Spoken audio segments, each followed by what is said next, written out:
But first, an anti-poverty think tank claims there are 690,000 more people in poverty in the UK now than if the pandemic hadn't hit. But the Legatum Institute also says that if it wasn't for universal credit uplift and other benefits, the figure would be double. Well, Baroness Stroude is the Institute's CEO, and we can speak to her now. A very good morning to you, Baroness Stroude. Thanks for being with us. Good morning. Oh, pleasure. Good morning. The figures really show the impact of the pandemic, don't they? But also that help from the state has also had a mitigating effect. Yes, I mean, what we tried to do was just do an analysis of what's happening now. And we knew that the government was already protecting 5 million people who'd been furloughed, and then another 2 million who were on the self-employment income support scheme. So we wanted to know what was really happening with those at risk of poverty.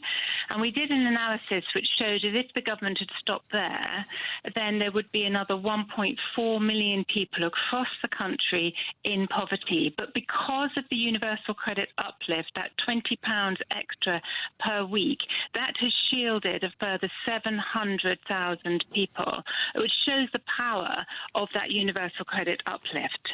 So which groups have been affected the most from your research?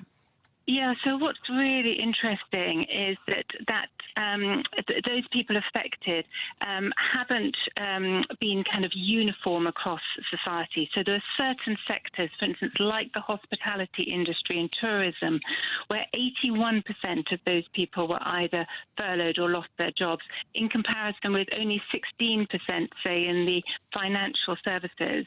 And we also know that those most impacted are likely to be the young, or those who are older but still in work, and then unfortunately still those who are already overrepresented in poverty, those with disabilities and the black and ethnic minority groups as well, who have been hit the hardest.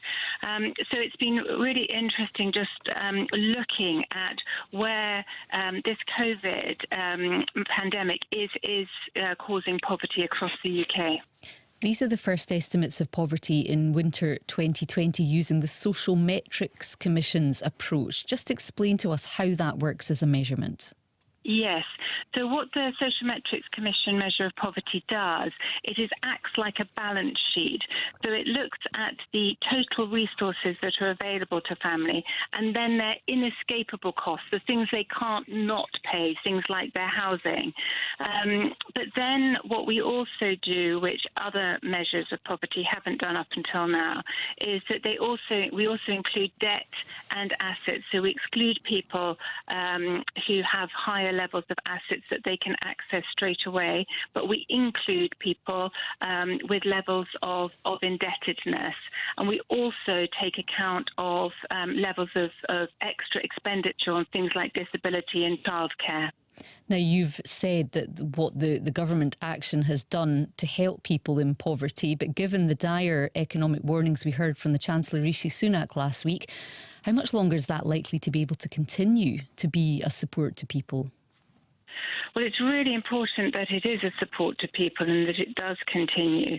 And part of that is because obviously it's quite a high level of the furlough, the need for furlough and the unemployment levels is coming from government decisions to close down parts of the economy, for instance, the hospitality industry.